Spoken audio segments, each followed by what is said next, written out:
Welcome to the Hockey Writers Prospect Corner, a show with our top prospects writing crew, bringing you the latest news, analysis, scouting reports, mocks, rankings, and much more.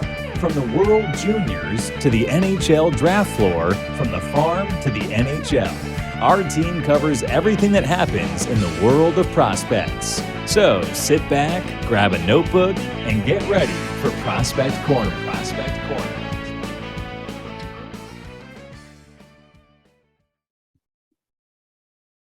Hello, everybody, and welcome to another episode of Prospect Corner presented by the Hockey Writers. Today, we're going to be taking another stab at a mock draft of the top 16 in the 2023 NHL draft. And we're also going to take a look at some listener questions left in our comment section. So if you want to be a part of one of these segments at a later date, make sure you start leaving your comments and we'll do what we can to answer those. All right, so first up, as I said, we're going to be doing a mock draft and we're all going to take turns. I just kind of randomly picked us, and then we're just going to cycle through each name. And I did one run of the Tankathon, what's it called? Draft lottery simulation. And we've got first overall, Columbus Blue Jackets, rising up one spot. I should mention all of the standings are as of April 2nd, before most of the games happen at night. Just so you aren't confused by that if this takes a couple days to come out. So the Blue Jackets have first overall, easiest pick of everyone's career in Columbus. Connor Bedard to the Blue Jackets, real game changer. I'd be very happy if this happened, just because that's a fan base that has been made fun of a lot, but is actually a really good fan base, selling out games on this horrible, unlucky, no fun season.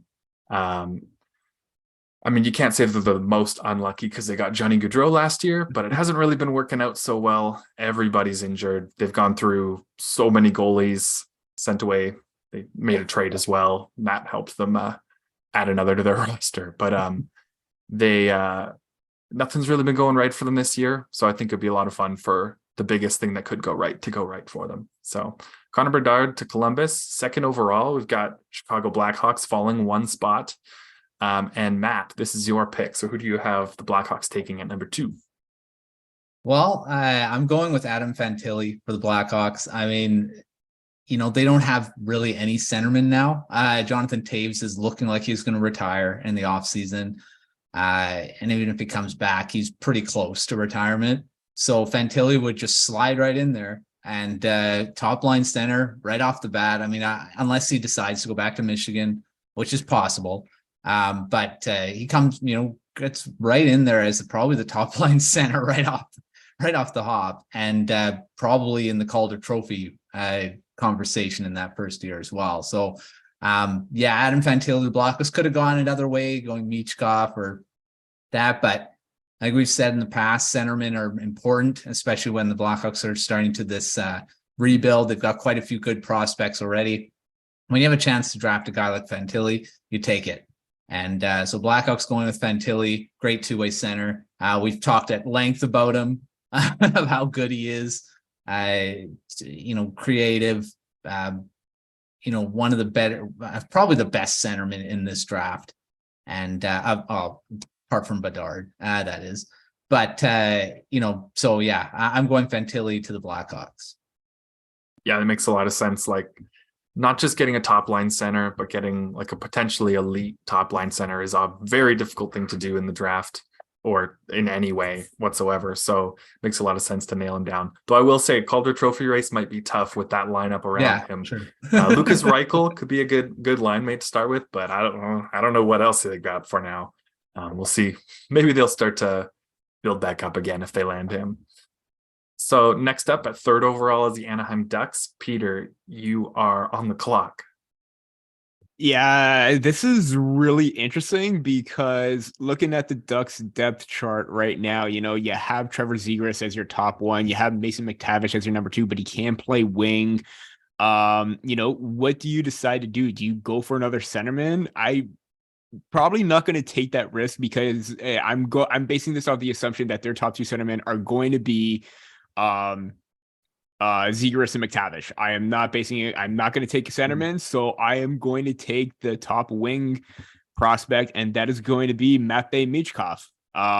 Little bit of a surprise here because, you know how much I love Leo Carlsson and how much I want to take him at any position for any team for the center. But, aside from Troy Terry and Jacob Silverberg, they really don't have, they have Jacob Perreault, but he's having, not necessarily some rough times right now, but he instantly slots in as your top prospect on the right side. And, with the way that Sasha Pasajov is playing, having Michkov and Pasajov on that right side as your top two right wings for your top six to fill out. Both can put the puck in the net. Both are creative. Both have that, especially Michkov too. No matter where you are on the ice, you are not safe if there's going to be a goal against, because he can put the puck anywhere. Mm-hmm. And if you have, even if you do decide to move McTavish up on the wing, and if you have McTavish, Zegras, and Michkov as your top line, that's still pretty fun. And I don't think that's going to happen. Logan, I'm totally galaxy braining this right now. But, I like it though. So I think right now, obviously, it's a bit of a risk factor because of the whole contract situation, 3 years out. But there was a recent report on NHL.com that he does want to make the NHL, and that's his end goal. So you can rest assured that when that contract is up, he's going to make the jump over. Anaheim may still be struggling from time to time in the next 2 to 3 years, so probably wouldn't be a bad thing. Yeah, I agree. It feels like the young guys that are in the NHL will be a lot better by then, and some of their better prospects like Olin Zellweger, Nathan Gaucher should be at very least on the fringes of being a full-time contributor in the NHL. So that fits pretty nice. Fourth overall is the San Jose Sharks. Easy call again. I'm going with Leo Carlsson. They need anything. So whichever one of these top four guys was there, I was going to take for them because they're starting pretty much from scratch. They've got William Eklund and not a whole lot of other real high-end talent. It's pretty tough. So they're clearly in full-on rebuild mode. Leo Carlsson could be a big member of this team very soon. And if they keep Erik Karlsson, I wouldn't be shocked to see this team improve a good bit next year. They fell off the map as soon as they traded Timo Meier at the trade deadline to the Devils, but this could probably help them rebound a little bit. Hopefully not too much, because they kind of need to add a little more. But I don't know, a pairing of Eklund and Karlsson on that top line in a couple years would be very exciting. So happy to pick him there for the Sharks. Fifth overall is the Montreal Canadiens. And Matt, that's up to you here. Well, we all know how Montreal loves their undersized, skilled forwards. They're going to go with another guy, Zach Benson. Montreal Canadiens select Zach Benson here. It could have gone Will Smith. There's quite a few guys, Oliver Moores here as well in this range. But Benson just has such a high ceiling to me. And, the way that the Canadiens are developing their guys, you got Sean Farrell just made his NHL debut and looks pretty good in the NHL, and he's an undersized guy. You know how good Cole Caulfield is, and he's insane.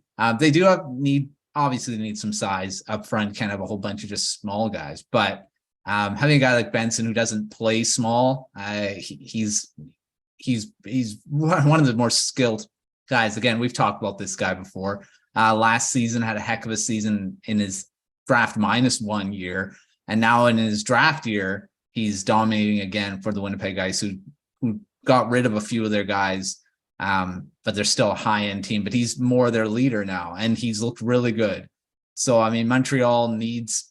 Again, this is a team that's just building their prospect pool, and getting a guy like Benson, who's, let's say probably one of the better, more skilled. And I know, Logan, you put him at 5 in their last rankings, so he's going 5 here. So 5th to the Montreal Canadiens, and I think he'd be a perfect fit for what the Canadiens are building in that high-end, quick, fast, skilled rush team it looks like that's what they're trying to go for.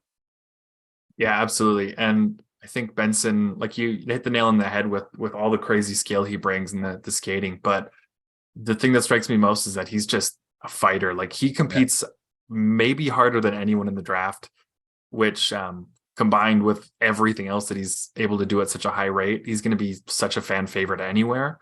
But you're right that the some of the prospects they've been picking, the team it looks like they're trying to build in Montreal, it feels like he'll be right at home there. And that fan base will latch on quick. I like that pick a lot. So at 6 is the Arizona Coyotes. Peter, that is your pick. Who do you have at number 6?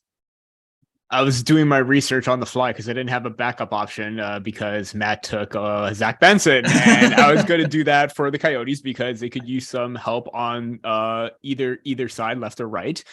But I'm just going to go with the best player available at this point, and obviously they're set at the 1C with Logan Cooley. You can't have enough centers, so I am going with Will Smith, and obviously with the production, obviously both players come from that, development team program. Just what Smith did this season is just absolutely phenomenal. 104 points. It's just absolutely insane. 42 goals, 62 assists. And then, it continued over with the junior program in the USHL with 42 and 19. So producing no matter where he's at. And, he's just, I don't want to say he kind of like lacks the work ethic or the tenacity that Logan Cooley plays with at that pace, but he's still very, very deceptive at what he does with the puck. You never know what he's going to do. Cooley has a bit more energy, but Smith has the skill aspect to his game with the puck handling, the control, the soft hands for one touches, dekes, what have you. He's just absolutely amazing with what he does with the puck. So you have that, you're basically set up the middle with those two players. And obviously they do have Connor Geekie, but you don't necessarily what he's going to project as. There's a lot of questions about that in 2022. So you know what you're getting with Smith. You're getting a highly creative, high octane playmaking center. Logan Cooley's your number 1. Smith is your number 2. Yeah, I mean, I love a Cooley-Smith combo there. And I think bringing up Geeky's a good point, but worst case scenario, you have Cooley on the top line and then Geeky-Smith are both good, and then one of them moves to the wing, and that's a great problem to have. Very. But yeah, big fan of Smith. I feel like continue some of that NTDP presence down the middle there. Next up, we've got the Philadelphia Flyers at 7th. And with all these guys going, they're another team that's kind of just recently committed to a rebuild, so they kind of need everything. But I'd say at this point, they're probably going for upside, not someone who's coming in soon or for positional need. I'm going to go with Oliver Moore, who is another great centerman out of the NTDP. Hasn't got quite the hype of Smith because he's been on the second line. And he's, for most of the season, hasn't had nearly the quality of talent that Smith has been surrounded with.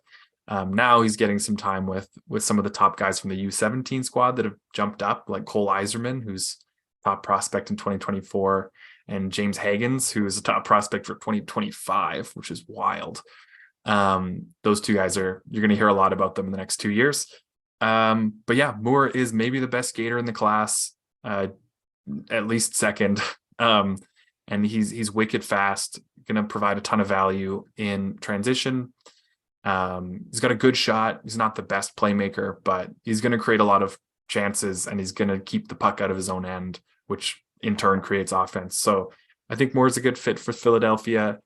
They have Cutter Gauthier, who they added last year in the draft, who projects as a top 6 center. Same thing with Moore, probably a top 6 center. A bit up in the air still, but probably at least second line guy, maybe a fringe top line center. That's a pretty good combo to have, those two guys. And I'll pass it on next to you, Matt. Oh, this lined up perfectly. I'm so happy for you. You get to pick 8th overall for the Vancouver Canucks. Once again, you land with the Canucks. Who do you have them taking at 8? Well, I'm going to go, Canucks are going to pick David Reinbacher here. Defense, even though they did just get Hronek, they need more future defensemen. And Reinbacher just be a perfect fit with Quinn Hughes in the future. I mean, this guy's probably tailor-made to play with Quinn Hughes. Probably can play in the next couple seasons, the way his well-rounded game is. Great two-way defenseman. Right-hand shot, the Canucks need that. I've seen that a lot. They've gotten some, free agents in NCAA. They got I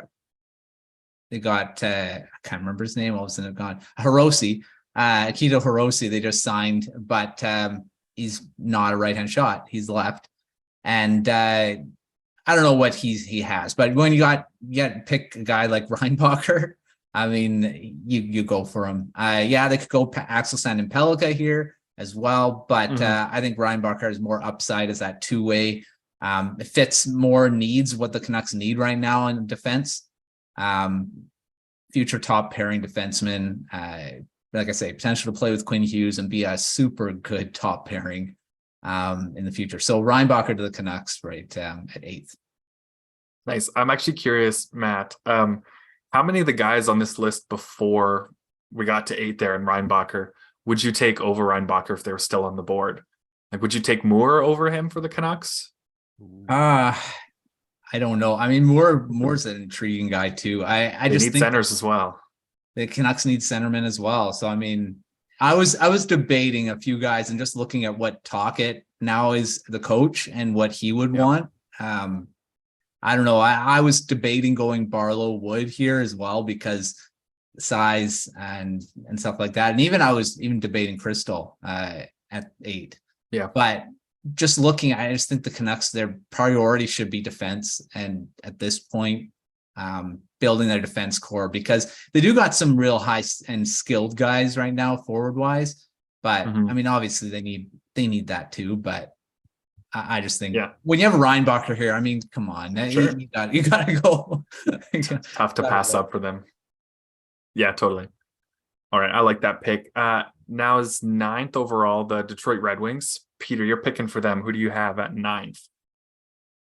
Detroit Red Wings fans, get ready, because you're just going to get you like the abundance of wealth that this team is going to have right now with another top 10 pick is just absolutely insane. And I am going to go with, from the Kelowna Rockets, Andrew Crystal. Logan, I can see that you like that very much. That would have been my pick. I mean, they're already filling out at the center position. Larkin is signed long term. Obviously you got Marco Kasper coming up. You have Lucas Raymond on the right hand side, Jonathan Berggren as well. Obviously, you have some decent options on the left hand side with Carter Mazur, but the skill set that Andrew Crystal has just screams top line potential. I mean, with the creativity, the awareness, the smarts, and his ability to even transition, he can cheat sometimes on defensively where he comes out of the zone a little bit too much, but there are times where he breaks up a play and he's got the ability to just quickly head the other way, and he can just wire it on net, set up plays very well. He's basically the overall package that you want in the offensive zone, with his deceptiveness, creativity with the puck. It boggles my mind of what he can do with it. It's so, to have him, if the Detroit Red Wings take him with his skill set and his potential, it's going to work out really, really well, especially in their top 6, which is going to be absolutely lethal for years to come. Yeah, that's great call. I feel like right shot D and top line finishing are their biggest weaknesses right now in the NHL, and it's a bit of a swing.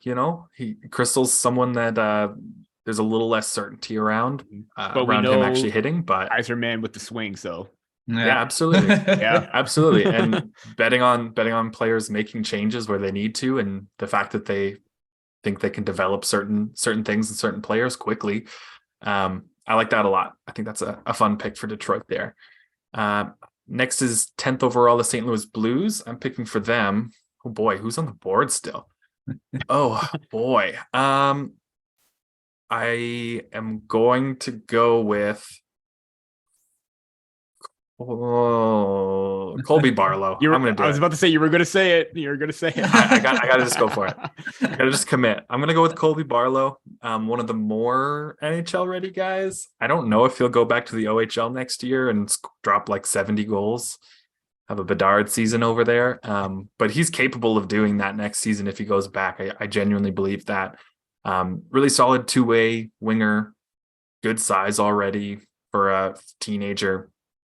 Kills penalties at the junior level really well, so I have some faith that he could do that in the NHL eventually. So a two-way winger that can score goals and has decent size. That sounds great. I know they have quite a few solid wingers already out there. So they could go for a centerman maybe. But some of those guys are changed their position a little bit too. Robert Thomas has played center, wing dependent a little bit. So I'm going best player available for them. I feel like he's a pick there. They don't need defense because all their defensemen are signed for 800 years. So they wouldn't even be able to make space for someone. So yeah, I've got Barlow going 10th to St. Louis. Next up is a team that it still just confuses me every time I see their name this far on one of these lists. Matt, we've got you picking 11th overall for the Washington Capitals. 11th overall? What? Yeah, the Capitals they're in a transition phase. They're interesting because Kuznetsov could be traded in the offseason. It seems like he could be gone. So they're going to need a centerman. And there's a few guys here, but it'd be interesting to see who they would pick if they are put into this spot. I'm going to go Ryan Leonard here. And, centerman plays the wing as well. We've talked about him being that good two-way center that could potentially be a top 6 guy. He's relatively big. He's 6 foot, 190. But I say the Capitals I think they're going to need some centermen sooner rather than later, and a guy that's a good two-way presence. And but like I say, there's a few guys that could have picked here, but I'm going to go with a safer pick.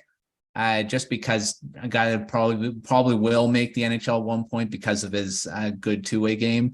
So I'm going Leonard at 11th overall. Yeah, that's nice. I like Ryan Leonard a lot. And I don't think that would be a huge reach. I think I could definitely see him going just outside the top 10 on draft day. 12th overall, we've got Arizona picking again with Ottawa's pick. Ottawa's pick, I believe, is top 10 protected, and currently it's sitting at 12 here. So it goes to Arizona. Peter, you're picking for Arizona. Who do they take at 12th overall? Yeah, I'm kind of like the Anaheim Ducks pick. I'm going to, try and play some mad scientists here, and I'm going to take not necessarily, we've talked about him quite extensively before, but I'm going to say Axel Sandin-Pellikka to the Arizona Coyotes. Mainly because they are very thin on D. Looking at their depth right now, JJ Moser is making that transition already. You have Maverick Lamoureux, but again, decent depth option, but not a whole lot of offensive upside. You're getting that with Sandin-Pellikka with his mobility and his ability to lead the rush and attack from the back end. And not only that, he's very aggressive on the other side of the puck as well, defensively, where, he's aggressive on the attack, but you know what? He comes back and helps. Well, he's supposed to come back and help out. He's defense. He's got to prioritize that.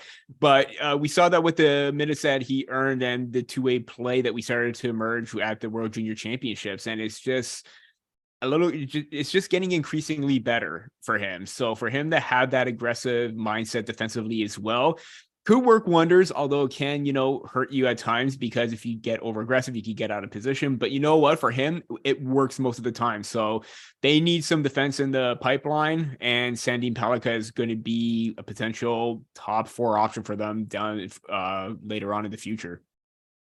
Yeah, absolutely. That feels like a great pick for them. You're right. They're pretty thin on defense in the prospect pool. You see a lot of good forwards, but not a ton of options back there.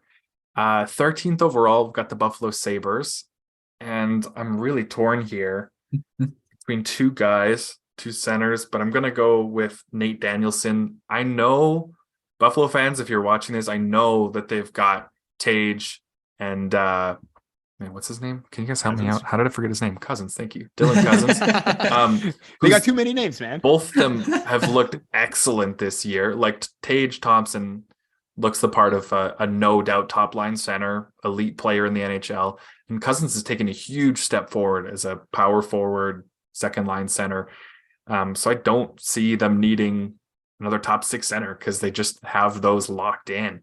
But Danielson's a little too good to leave on the board. Dvorsky was the next guy in my eyes that is just a little too good to be on the board, although I totally understand all the picks up to this point. There's a lot of talent at the top of this draft. But Danielson, I just couldn't pass. Either you move him to the wing or you have an absolutely elite center depth, first, second, third line. He's just a wicked playmaker, play driver, penalty killer, face-off man, whatever you need him to be. He's great at it. And who knows, maybe that is the opportunity he needs. That is the role and the level of expectations. I just think he's a little too good to let him pass one more time. So that's my pick for Buffalo at 13, Nate Danielson. 14th, we've got Montreal picking again with the Panthers pick here. That one's unprotected, so this is theirs no matter what. And Matt, you're picking for them at 14. Oh, they got a lot of options here. Lots of good names still on the board. Lots of good undersized guys. I'm going to go with a bit more size and some goal scoring. And this is where Matthew Wood is going. Montreal Canadiens pick Matthew Wood. Yeah, like we said in the past, lethal goal scorer, probably one of the better shots in the draft. We mentioned Tage Thompson. He's a similar type of player, and he adds a bit more, like a bit of size to Montreal. I mean, like we said about them getting some smaller guys, but now they go with size, and they got a Kirby Dach. Kirby Dach is a pretty good. I mean, he's a big guy. And Matthew Wood would add to that. And Wood's not a bad skater either. He's a pretty good skater. And he's got the goal scoring ability and, that compete level. I think Montreal likes, they love in their players, that work ethic, and Matthew Wood has that as well. So, I mean, I'm going Wood. I love him. I think Montreal could pick him at this point as well. So yeah, Wood to Montreal. Very nice. I like it. That's they're building a really fun top six there. Even if these aren't the picks they make, if they pick one forward with these top two picks, that top six is getting really fun, really exciting. Suzuki, Caulfield, Slavkovsky, Doc, and then anyone here. It's going to be a lot of fun for a long time. 15th, we've got the Calgary Flames, and Peter, that's your pick. Who do you have the Flames taking? From the Moose Jaw Warriors, Braden Yeager. Obviously, not the season that the Calgary Flames wanted. And now that they're in a lottery situation, obviously not ideal, but it ends up paying well for them because they get a fantastic goal scoring two-way center. Obviously didn't quite have the best season this year for Yeager because a lot of people were left wanting more, didn't surpass the goals that he had with 34 in his rookie year, but 78 points, he still managed to showcase his playmaking abilities, and he's just not that one-dimensional, goal scorer. And, it just shows his, deceptiveness as a player. He could pass, he could shoot, he could do anything, he could play on both sides of the puck. Obviously maybe some questions about his true potential, about where he may lie. Is he top line, second, third? We don't know, but he's still a fantastic prospect right now. And if I'm going to bet on the former, that he is going to be a top six center for this team, for not just this team, but whoever drafts him, because I know this is a mock down the line, because he has that potential, he has the energy, skill set. I honestly think that he's going to drop, but I do think that a team's going to come out as a win taking Braden Yeager. Yeah, Yeager's been tough to nail down this year a bit because he's shown tons of potential. He's got a really great shot. It just hasn't really been going his way this year. I mean, it's not all luck, but it's tough to watch him play and not see someone that could be a top six center. I kind of feel like he went to Calgary in our last mock draft as well. I don't know. He just feels like a Calgary guy. They love their WHL guys. Oh, they love those guys. If that's the case, then that is kind of coincidental because I completely forgot about that. No, it feels like I just couldn't remember. Yeah, it feels like a good fit. They need centermen. They've taken their fair share of guys, Zary, Wolf, out of the WHL in just the last couple of years. I like that one a lot. Yeager's a good call there. In the next mock draft, if Calgary takes Jaeger for a third time, you know what they have to do. They got to take it. Yeah. They've got to do it. Sure. They got to do it. I'll go find Zator. I'll talk to him about it. Get his, or I guess I shouldn't talk to him. Who knows if he'll be there by then. I'll find someone else to talk to. All right. And the last pick of our mock draft here, number 16, the Nashville Predators. Real life, they do have a shot at sneaking into the playoffs. Them and Calgary are fighting real hard to bump Winnipeg out of the last wild card spot. But this is where they sit for now. And I'm going to have them taking Dalibor Dvorsky. They've needed centermen since... What year did they enter the league again? Since then. They've needed a top-line centerman since they became a team. And they've had guys show flashes of that for a year or two at a time, but no one has really figured it out, stuck it out, been that franchise centerman for them for a long time.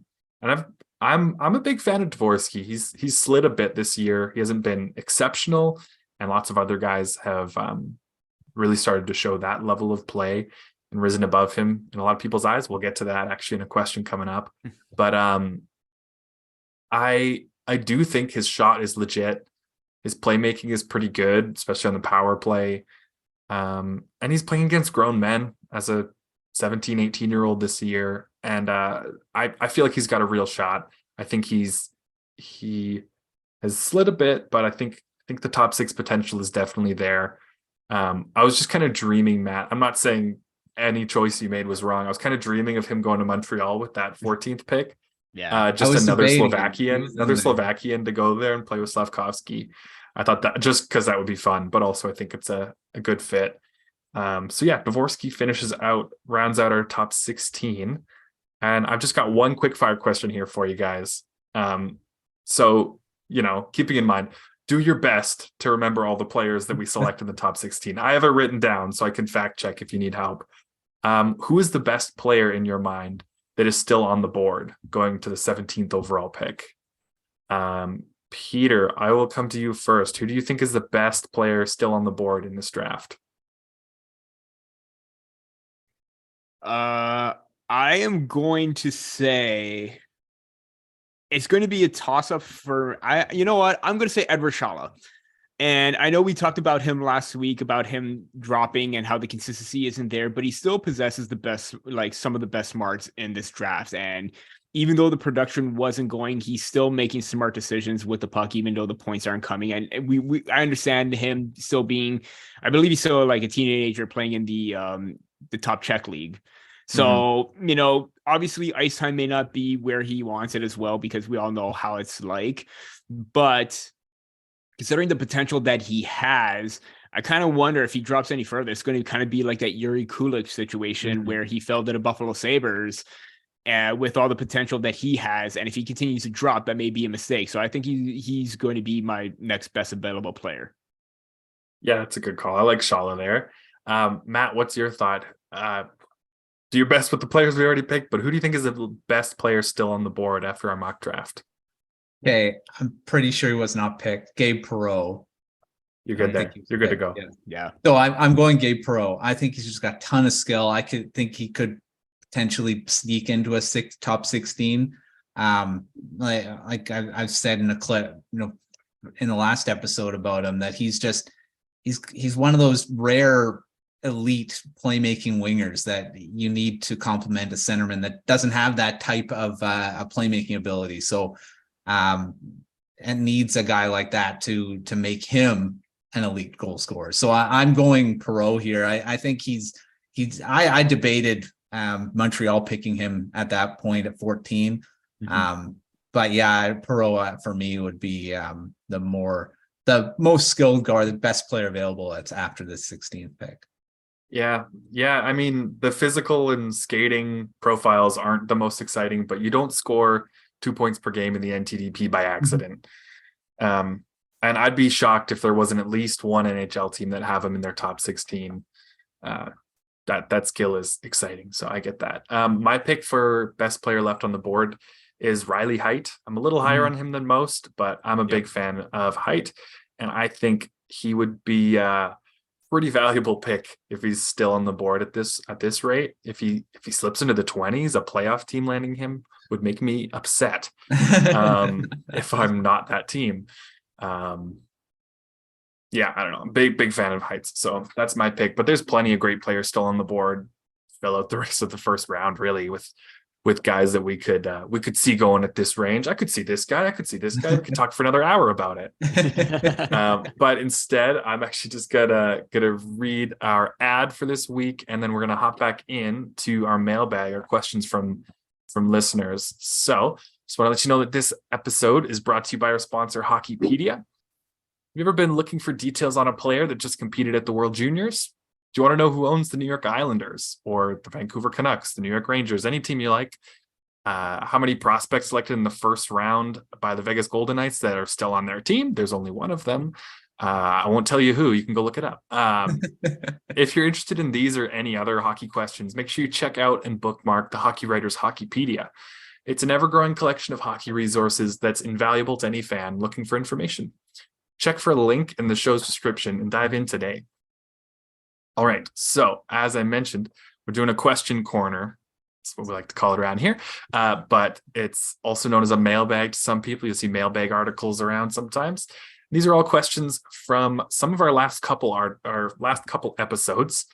And so we're just going to jump in here. Our first question is from Barry Baker, and he asked, has Dalibor Dvorsky fallen off so much in draft rankings that he could now be considered a steal?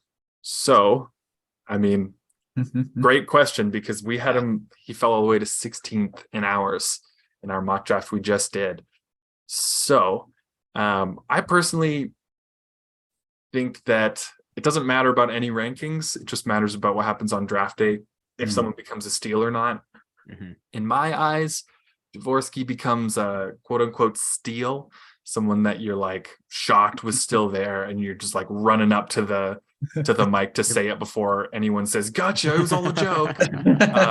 At roughly the like 15th spot, that's when it becomes like kind of silly, and you're like, yeah, this is a no doubt pick. Obviously, I guarantee there will be teams that have him in their top 10. The thing is, those might not be teams that are picking in the top 10, so they might not have the option. That's my thought, though. I think the playmaking and the shot are a little too good to leave on the board at that point. Which is why I took him at 16, which was my next pick there. Matt, what are your thoughts? How far do you think he has to be for Dvorsky to be a steal? Do you think he's being a little underappreciated at this point? Well, we've said so much about the talent in this draft, and there's so many guys that keep moving around, and for Dvorsky, he's got the skill to be a top 10 pick for sure, but he has dropped off. But I think I agree with you, Logan. I think if it goes into the 15 to 20, if he drops to around there, then you're like, and a team picks him at like what, 20 to 20, or what did I say, 15 to 20. You're going to say, yeah, he's a steal wherever you're getting him at that point, because then you're going into the realm of playoff teams getting this guy. And that'd be pretty crazy to have, say the Toronto Maple Leafs pick Dvorsky. I mean, that'd be insane.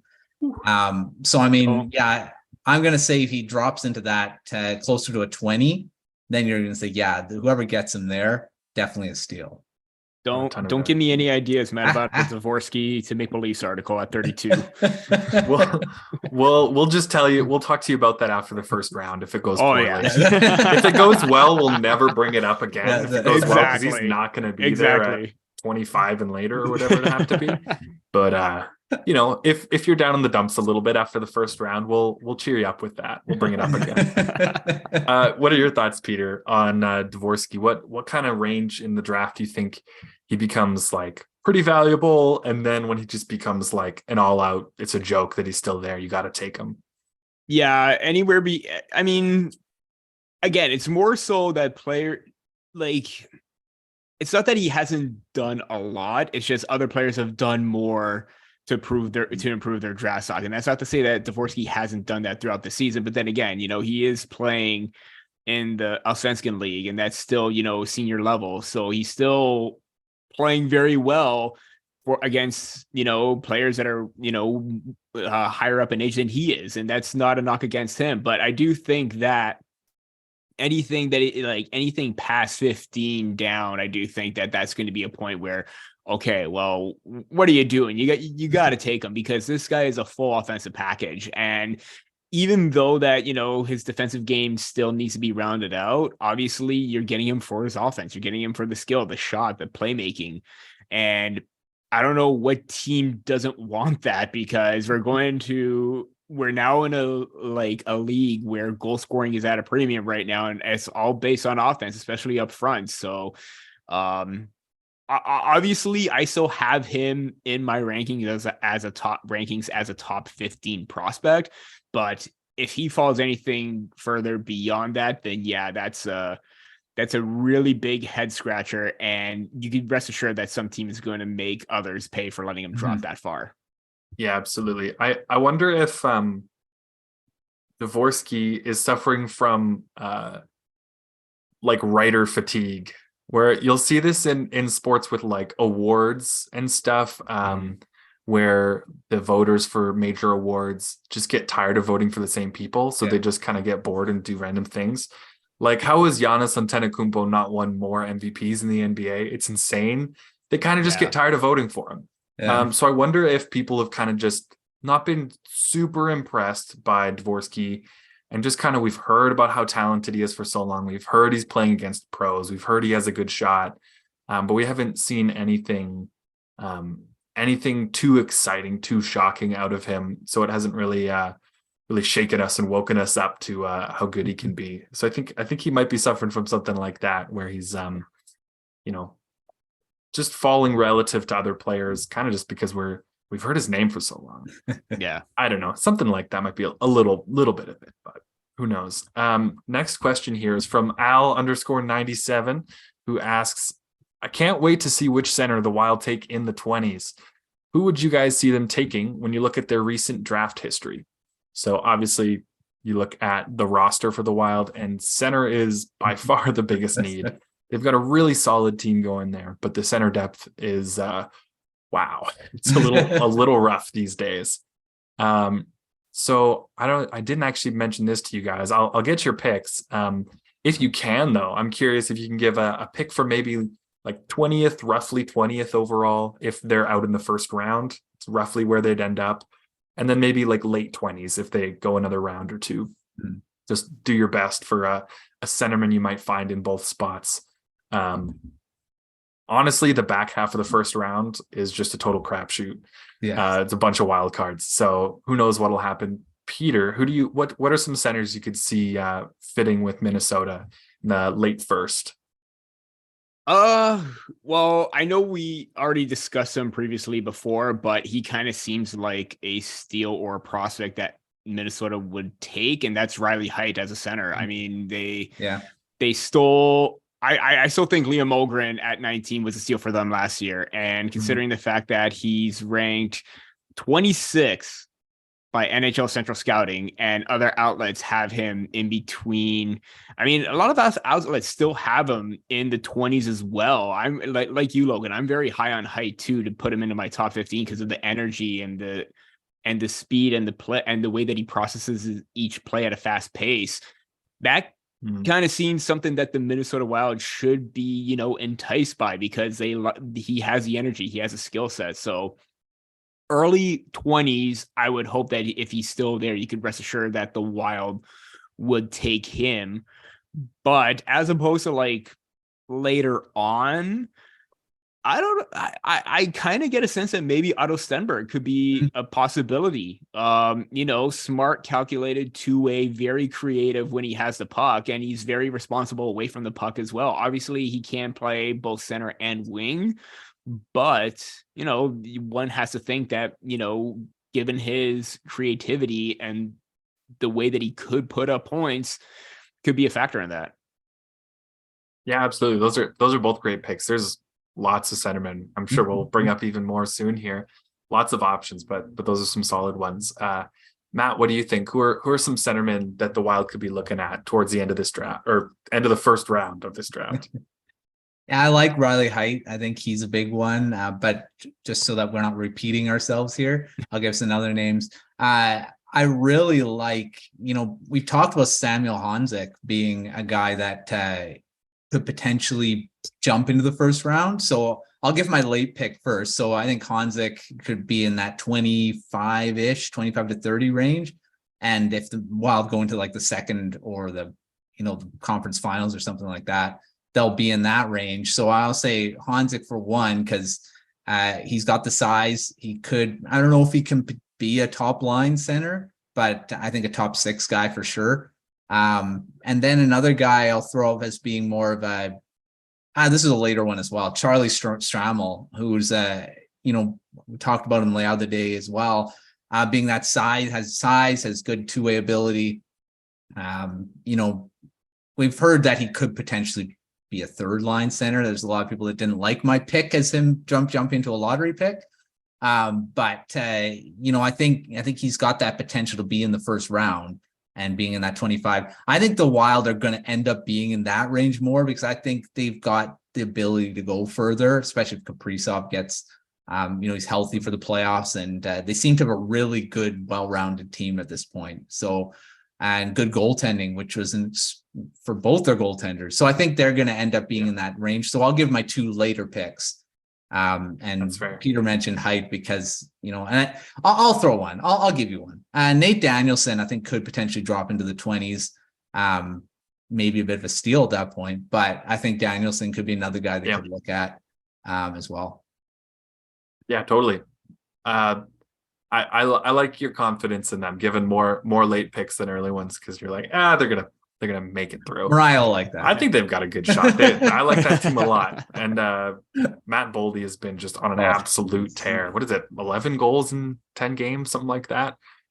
Which is bizarre. It's just crazy with Kaprizov out. If they're picking around the 20th spot, I'll give 2 guys for each rough spot. 20th, roughly, I'd say Callum Ritchie, someone to watch out for.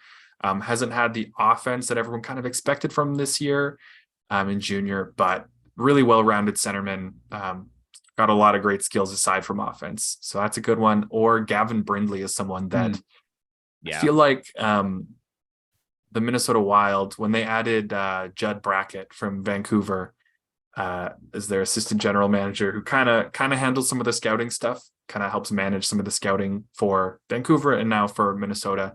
I haven't seen a real type other than it feels like they've been picking the guys that like the public scouting sphere is a big fan of.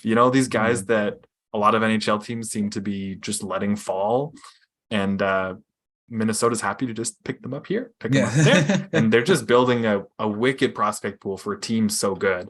So I think Gavin Brindley would be a ton of fun, and I do think he has the tenacity and the energy to be an NHL center. If they're picking later in the first, then I would look for Grayson Sachin, a player that I've been really enjoying watching some tape back. He's not playing right now. He's been injured for a while for the Seattle Thunderbirds, about a month. But he's been incredible. Big fan of his. Maybe a second rounder, but could sneak into the first. And then Oscar Fisker-Molgaard, who has been just rising and rising and rising all year.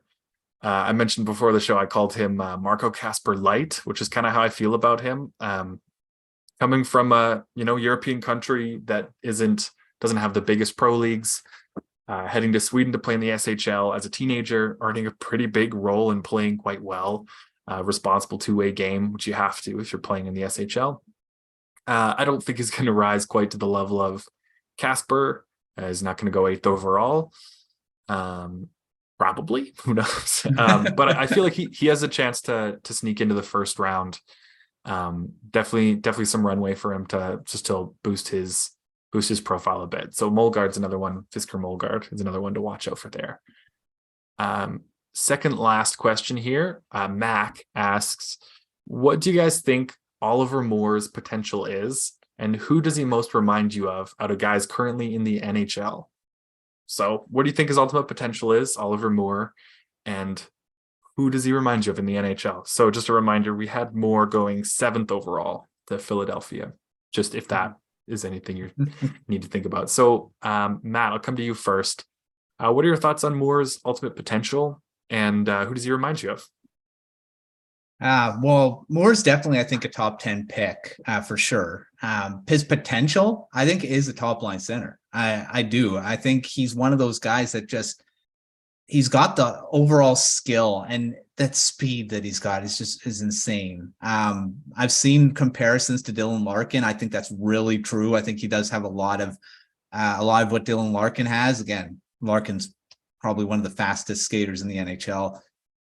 Just seems to hit top speed at almost, blink of an eye. So, I mean, he's burned a lot of teams in the past. I think Moore has that potential to do that as well. I don't know how big is Dylan Larkin. He's more of is he bigger than 6 feet? 6'1", 198. 6'1". So Moore's 5'11". So he's a little bit smaller, but I think he's just the speed I'm thinking just the speed, because he just has that ability to have that. And the thing is about the NHL right now, you need speed. And that's just, you can't be a bad skater. You've got to be, you don't always have to be as fast as these guys. But not everyone has that speed. So I'm going to say more. I want to say Dylan Larkin is probably the comparison I'll go to. There's no one else that I coming to mind right now, but so I'll go Dylan Larkin and his potential being a top line center. Not an elite guy like a Malkin or something like that, but I'm going to say someone that's a legitimate top line center. Yeah, that's totally fair. I think the Dylan Larkin comp is pretty good, especially on a kind of just a stylistic level, like you're kind of saying, the skating, the speed. Both of those guys are gonna, Moore most likely is going to provide a ton of value in transition with his speed and create tons of breakaways for himself, like Larkin does. A lot of races to the puck that Larkin wins and earns himself a breakaway. Doesn't always have the best touch to finish those, but those are really valuable chances to have. And it seems like Moore is a similar player. He'll be able to get those chances too. Peter, what do you think about Oliver Moore's ultimate potential, as well as an NHL player or a couple that he kind of reminds you of? Yeah, definitely top line center. There's no doubt about that. And even the Dylan Larkin comparison too, I really think that is very fair. And even so, like, with the speed itself, but just his overall game, the smart, calculated two-way game that he plays with. He seems like a player that could play in any situation. And, Larkin is averaging 152 of shorthanded ice time per game. So it really shows or speaks volumes to the fact that, Moore is a player that you could probably depend on in every single situation, power play, even strength, even when there's like a dying situation or a situation where you need to get one more goal and the goalie's pulled. Who are you going to put out there? You're going to look to Oliver Moore because of the fact that he has the skill set, he has the hands, he has the awareness to try and be a game-breaking player. And obviously, all the attention is on that top line for the development team program. Mm-hmm. And obviously, Oliver Moore is kind of like taking, kind of a back seat, or is like flying under the radar because of them. But given the production that he's had this season, 63 points in 52 games, that's so pretty decent production considering where he is in the lineup. And if he was in the top line role and there was no Will Smith, you could rest assured that he would be putting up 100 points this season. So really think that is the best case scenario. And yeah, the Dylan Larkin comparison really rings true just because of Matt mentioned the speed, but for me, it's his overall effectiveness of the game with and without the puck. Yeah, absolutely. I think personally, when it comes to potential, I see Moore as a pretty safe bet to be a good second line center, which, obviously you want more than that, but truly getting that at 7th overall is still a really valuable pick. It's really hard to get those elite top line guys. I think he's a pretty safe bet to be second line center. And I think there's a good chance he's a fringe top line guy, kind of like, depending on your view of him, kind of like Dylan Larkin also. Where, he's not that elite first line center. He's not going to be anytime soon. He's not going to be the top 10 centers in the NHL. But he's earned that spot with his play, his leadership off the ice as well. And that kind of feels like a similar role for Moore. he could fill in on the top line quite well. Maybe if there was an opening from injuries or something like that. Probably not best for your team if he's your best centerman, although he's going to be good. He's a really great skater. He's got a good shot. The player that I'll compare him to is a little more up in the air because this player is still figuring out the NHL. That's Alex Newhook with the Colorado Avalanche. They're both slightly undersized centermen. Good playmaking, transition game, skating, shot. It kind of feels like that's maybe a little bit of a range, is like Dylan Larkin at the top, and then, sophomore Alex Newhook, which, to be fair, give him a couple years, and Newhook's there's a pretty good shot he's the second line center in Colorado. But he's figuring stuff out still. He's got a lot of the same tools, physically, but also just skill wise. And it doesn't always come together super quick. But Newhook is still a really great player, going to be a really great player for a decade, probably. That's someone I see as a similar player to Moore. So we've got one last question here from Cedric Guitard. He asks, out of the top 10, actually, we'll have to interpret this the way we want to. I thought this went one way, but now I'm reading it again and I'm thinking maybe he means the other way. Out of the top 10 of this year's draft, which ones have the highest chance to play in the NHL next year? So you can kind of take this the way you like. If you think he's asking out of the players in the top 10 or outside of the top 10. I'm not really sure which way he goes. Maybe we'll do both and we'll do it a little quicker. Players in the top 10, who do you think has the best chance to play in the NHL next year? All of us said Bedard. Perfect. Okay. Next up, we've got outside of the top 10 of this year's draft. Which player do you think has the best chance to play in the NHL? I'll quickly reread out our top 10 and we'll just assume that's the top 10 on draft day, and we'll take everyone outside of that and you get to make your pick. So Bedard, Fantilli, Michkov, Carlson, Benson, Smith, Moore, Reinbacher, Crystal, and Barlow. That's our top 10. So you can't pick those guys.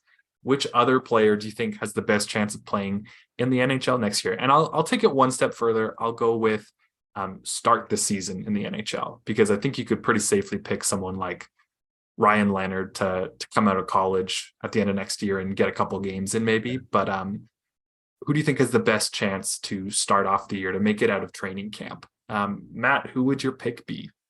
Oh, Tough call. Yeah, it's tough because I would have picked Barlow, but Barlow's in our top 10. So just hit 10. I think he definitely has a chance. But outside of my gosh, because there's so many, I'm gonna go off on a limb. It's just Axel Sandin-Pellikka. I think not a full season, but I could see him coming out of training camp and playing a few games and beating out some guys, because the way he played at the World Juniors, he looked so mature, and being that top guy when he wasn't the oldest guy on the roster, but he played a lot and looked really good. So I'm gonna say that Sandin-Pellikka has the chance. It depends on the team he gets picked by as well. I mean, so much of it depends on that. I think he does have the ability to play in the NHL to start. No, I don't think he'll play the full year. I think, if he does make it, he'll have maybe the 9 games and then he'll be sent back to Sweden. But that's my pick. That's a good one, though. That reminds me of William Eklund last season, starting off the year, getting a handful of games with the Sharks and then being loaned back to Sweden to play out his season. I like that. And, if the right team picks them up, I could see that happening. My pick is going to be Dalibor Dvorsky. Again, can't stop talking about him. But I think he's a well-rounded enough center that if the right team picks him, I think there's a real shot he makes it out of training camp. He's earned a real spot in Hockey Allsvenskan this year, which is no joke. So I wouldn't be too shocked to see that. And I think he's got the frame as well to compete fairly well in the NHL. So Dvorsky's mine. Peter, who do you think outside of our top 10 here of the NHL draft, who do you think has the best chance to make the NHL out of training camp next season? I'm going to say Nate Danielson. Mainly because of the fact that he already has the smarts to go with that two-way game that he already possesses. And considering the fact that he was the go-to player on a Brandon Wheat Kings that wasn't necessarily strong this season, and he was always making an impact every single shift and being the one where the offense runs through, that's very telling. And that says a lot about a player who put up 78 points for a team that's like not even in the mix with stuff or in the playoffs. So given the high IQ that he has, the speed, the dynamicism, I'm going to pick him. Yeah, that's fair. I mean, being in the top 20 in WHL scores while your team misses the playoffs entirely is it's pretty impressive. Yeah, it's a great pick. That's the last of our mailbag questions here. As I mentioned earlier, if you want to hear some of your questions in here, you want us to answer those, make sure you leave comments below on these videos, and it either will answer them right there in the YouTube comments, or we'll start compiling again and do another mailbag. Yeah, thanks. That was a lot of fun. Thanks for everyone who did submit questions. We'll hopefully make this a little more regular if questions keep coming. So now we're off to our prospects of the week, the way we like to end our show each week, just talking about our love of all these fun prospects. There's so many fun players out there, and we just want to take a chance to highlight them each week.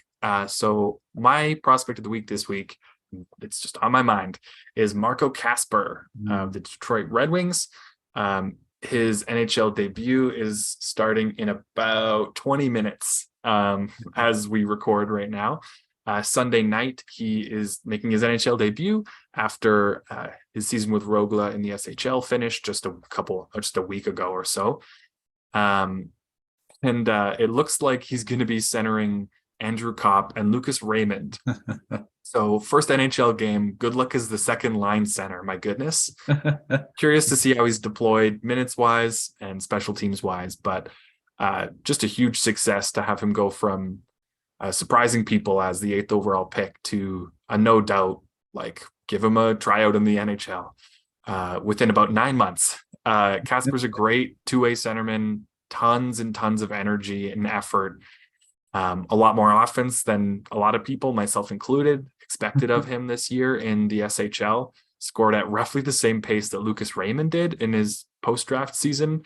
And that's like Raymond's calling card. And that was not something that anyone expected from Kasper. So just a really exciting prospect, really exciting possibility as a second line center, possibly for Detroit going forward. And so that's a lot of fun. If you can't tell, I'm a little excited about that. Excited to go watch the Red Wings get spanked by Toronto. Matt, we'll come to you next. Who's your prospect of the week? Well, speaking of NHL debuts, this is a bit ago, but he did just get his first NHL goal. So Aidan McDonough, Vancouver Canucks prospect, just signed out of the NCAA not that long ago. Played his first NHL game, didn't score, had a couple chances, but then sat for a few games and then came back into the lineup and scored his first NHL goal. And that's always fun to see, playing on the fourth line with Stadnicka and Sheldon Dries. And it wasn't a pretty goal by any means, but got in a good position, got his stick free, and had a couple cracks at it and pot in the top of the net. So super pumped for him when he scored. I saw it. I didn't miss it. There's a couple of first NHL goals I've missed over the years, but I actually was watching this game and saw it happen. So, and his child, it was the biggest thing. What was funner to watch was a feel good thing was childhood friend Jack Rathbone on the ice at the same time. Yeah. And he was the first to greet him when he scored the goal. So, it was just a great scene all around. I mean, like I said, it wasn't like a super skilled play, but I don't think McDonough's going to be that type of player. He's going to be a guy who's going to be around the net. He's a big guy. He's got a good frame. He could potentially have a power play role down the line, being that one-timer from the right side, but hasn't been deployed in that spot yet. But those are the goals he's probably going to be scoring, just around the net with his quick hands. And that's what his first NHL goal was. So just highlight Aidan McDonough. I think he's already, some players take forever to get that first NHL goal. He gets his first one in his second game. and just super pumped for him. And hopefully it continues and is not his only goal in the NHL. I'm sure there's more to come. Forgot about that. Yeah, McDonough and Rathbone are childhood friends, best friends, I believe. Yeah. And so it's pretty cool that they were on the ice together for his first goal there, even though both of them have been sitting a couple games lately. So it's cool. They both were in the lineup, both on the ice when he scored. That's a pretty sweet story. Peter, who's your prospect of the week? It is Los Angeles Kings defenseman or prospect, selected 8th overall in 2021, Brent Clark. And as you know, the OHL playoffs, or like the junior playoffs, and the CHL have already gotten kicked off. But I can't remember the last time I've seen a defenseman lead the league in playoff scoring with 10 points in 2 games, averaging 5 points per game. And the breakdown is 4 points in game 1, 6 points in game 2, including casually just pulling off the Michigan goal and a 10-2 win. So obviously we know how skilled Brant Clark is. For him to just have this kind of production in the playoffs, but even in the regular season too, just being under 2 points per game, 61 and 31 with Barrie since being sent back after starting off with the LA Kings and then being loaned on for Team Canada for the World Juniors. And not only that, this is a player that was left off that World Junior team, not once, but twice. So, you know what? Yeah, Brant Clark is very, very good at this hockey thing. So, yeah, he is my prospect of the week. Just give him the absolute, terrible start that he's had to the postseason right now. Yeah, I mean, that's a no doubt. That's a great call, because ever since he joined the OHL halfway through the season, from then until now, he's led the league in scoring. And if you include playoffs, I'm sure that gap between him and the next person is that much higher. Yeah. He's been absolutely wild. I think we'll see him in the NHL next year. Oh yeah. My goodness. Oh, yeah. My goodness, what a year for him. All right, well, that does it for us this week. Thank you all for tuning into another episode of Prospect Corner. Make sure you subscribe to the Hockey Writers YouTube channel to make sure you don't miss any of the rest of our episodes. And also make sure you check out our site, thehockeywriters.com, for tons of 2023 NHL draft coverage over the next few months. Make sure you check out Hockeypedia on thehockeywriters.com as well. Thank you, Peter. Thank you, Matt. And thank you all for watching this week's edition of Prospect Corner. We'll see you next time.